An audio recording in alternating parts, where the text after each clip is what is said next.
Okay, everybody. Today we're going to talk all about bread. Baking bread has become kind of a widespread hobby in these times, so I thought we'd ask the question, what does bread represent in Judaism? What does it mean for us? And so to start that, I just want to point out a few places in our tradition from the outset that bread plays a critical role. In the tabernacle and in the temple, bread was part of the ritual objects one of the ritual objects that was in the central chamber. If you remember, right outside of the Holy of Holies in the tabernacle, there was a golden menorah, there an incense altar, and then there were 12 loaves of bread. Why is bread so special that it would have made it into the Mishkan? Another example is the word for war in Hebrew. The word for war, to go to war, is milchama. And inside of the word milchama, you have the word for bread, which is lechem. Why is bread so important? That it would have been of the word for war. As if to say, what we really go to war for is, what we go to milchama, the reason we fight in milchama is for lechem, for bread. What is the power of bread? Why is bread so special? What does bread represent? The last question I'll pose to us is, with any meal, one needs to bless on all the foods in front of them. So if you have an apple and a carrot and a piece of chicken, you'll say 3 different blessings. You'll say Baruch atah Adonai Borei Pri Ha'etz for the apple. You'll say Borei Pri Ha'adamah for the banana, and Shehakol for the chicken. Blessing God for the fruit from the tree, for the produce of the earth, and then Shehakol for things like meat. 3 different blessings. But let's say you had those same foods and a piece of bread with that meal. You would no longer say a blessing on the apple, on the carrot, and on the chicken. Instead, you would just say hamotzi on the bread and no other blessing. That blessing on the bread covers your entire meal. What is it about bread that allows us to forego all of the other blessings? Why is blessing on bread enough to cover us for all the other foods we're about to eat? We're going to look into a story from the Zohar bread, and through that story, we'll start to answer the question, what does bread represent that it is so central in all of these things, but that especially in a meal, it becomes the only thing that we have to bless? So I'm going to jump into it. So here's our copy of the Zohar today, but if you want to follow along, we're on page 176a in Parshat Truma. So here's our story of bread.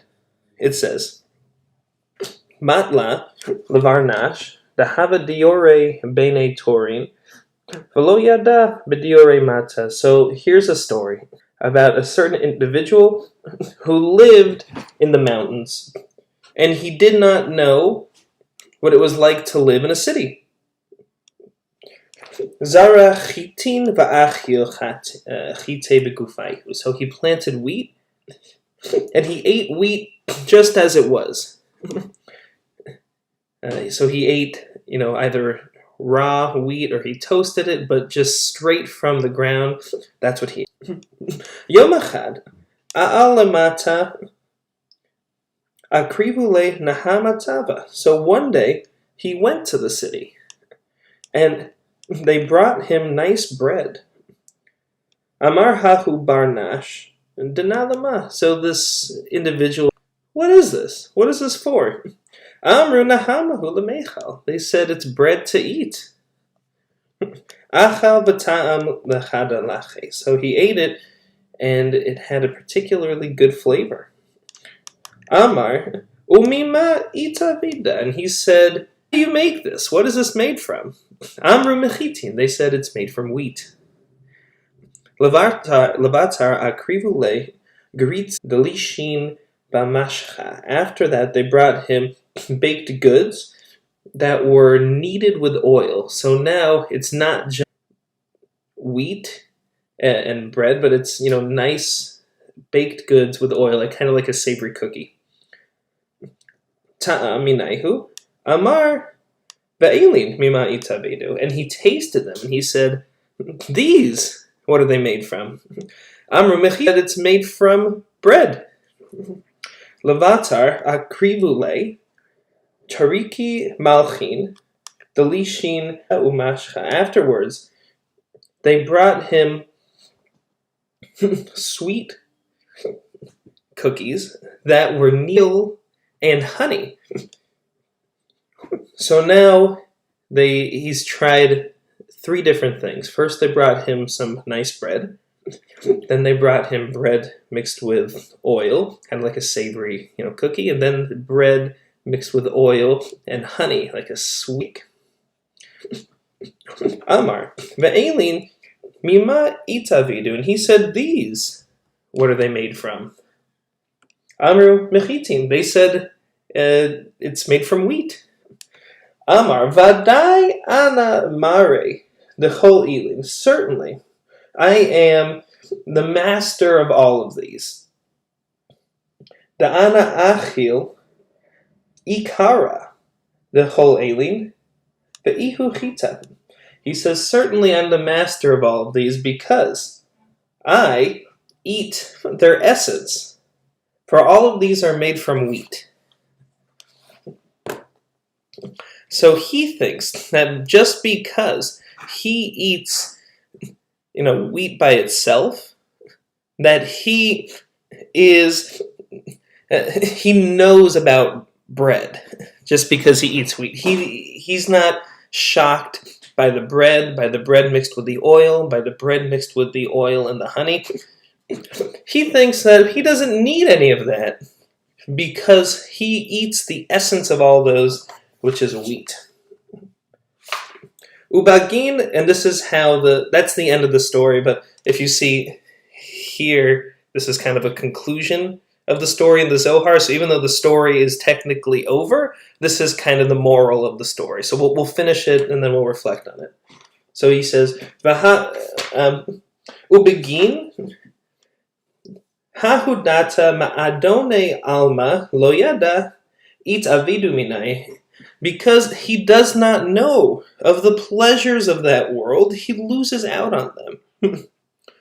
Kach madnake klala v'lo yada bekulhu adonin demehanayin denafkin mehahu klala. Thus, it is similar to one who holds on to principle and doesn't know all of these pleasures is like one who separates themselves from the community.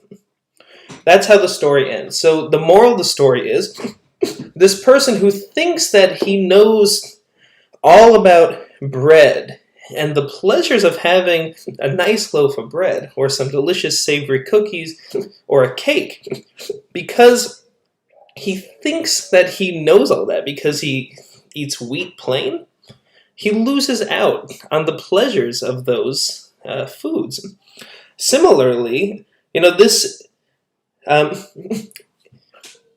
we take a step out of bread, and he says, thus it's the same with somebody who just holds on, to the most basic principle and doesn't go any farther with it. They're like somebody who eats wheat, but not all these things. So this is the Zohar, and the idea here is it's comparing wheat, I believe, with the written Torah. If you remember, there was a group called the Karaites who only believed in the written Torah. And here, they're compared to somebody who only eats wheat.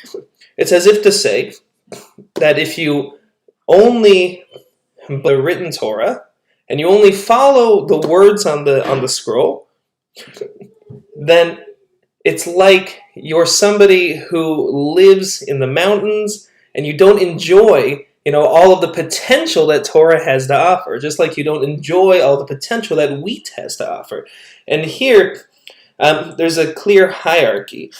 So the bread that's brought is like the wheat that's mixed with, water and allowed to rise. That's Mishnah. That's the basic bread, which is how to take Torah, how to take wheat, and make it into something delicious and usable, as for your meals. And then you mix, the flour also with oil, and that is one step above just normal bread. So that's the Talmud, which is even more delicious, so to speak. And then this being the Zohar, then it says you mix that with honey, and you make a delicious cake. Now you have the flour with the oil and the honey, and that is, presumably Zohar.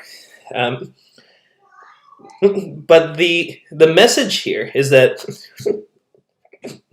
all of this, the Torah that we learn, the Torah that we teach, is from God. We don't just say that the written Torah is from God. We say the Mishnah, the Talmud, and then, those who compiled the Zohar say the Zohar too is all words of God. And we can't just find them in the field. Wheat, is something you can grow and you can gather, just like Torah itself, the written words, the basic ideas, are kind of a gift to us from God. We inherit this. But the Mishnah, the Talmud, is so dependent on people for it to come into existence. The Mishnah is all about these different rabbis and their schools and their opinions and how to live out that written word.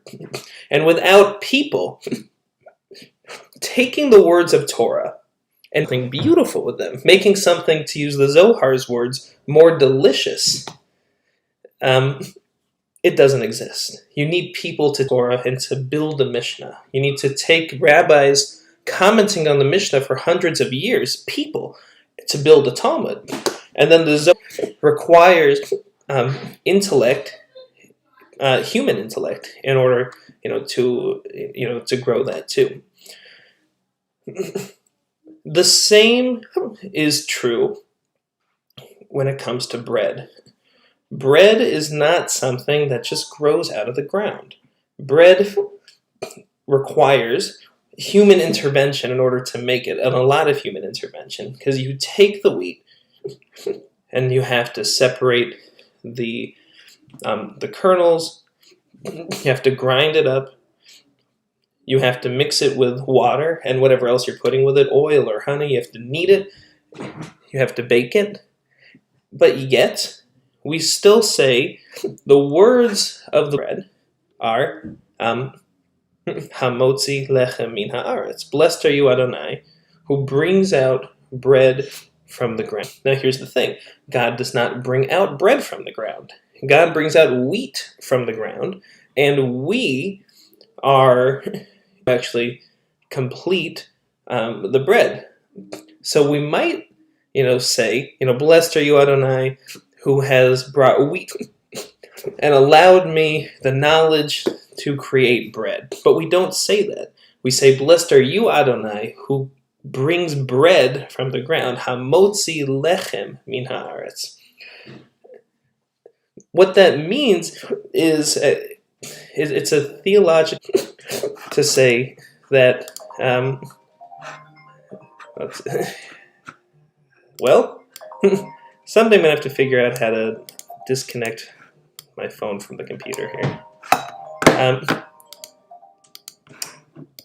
It's a theological statement to say that God does not just create, but God creates through us. When we bless over an apple, we are eating a piece of pure nature. We say, blessed are you, Adonai, who creates the fruit of trees, and we take a bite, and we're blessing God on exactly what comes from the earth. It's an expression, a beautiful theological expression that says God creates, the produce of the ground. But hamotzi lechem min haaretz, God who brings out bread from the ground, that statement says God doesn't just create the basic ingredients. God is continually creating through us, through me, and through you. God's creation, God's bringing out food from the ground, doesn't stop when you pick it. Actually, God's creations are continuing and growing through human beings. In the same way that the Mishnah and the Talmud, the Zohar, take the basic ingredients of Torah and you knead them with all kinds of life experiences, and that's knead with a K, with all kinds of life experiences, and you create something delicious with that.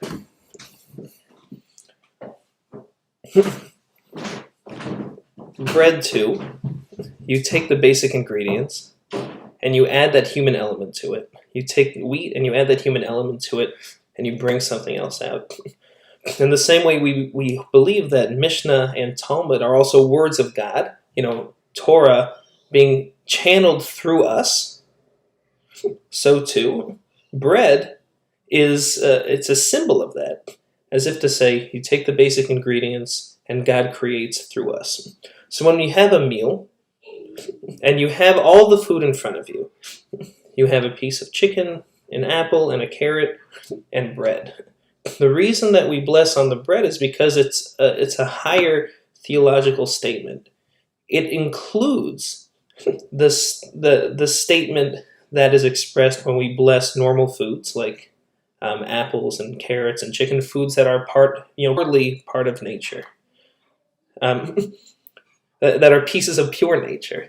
Like you just take it off a tree and you eat it. It includes that theological statement that God is the creator of the food we eat. But it also has a statement beyond that, which is that only creates the food that we eat, but through us, God is continually creating. That's why bread is so special, because it includes that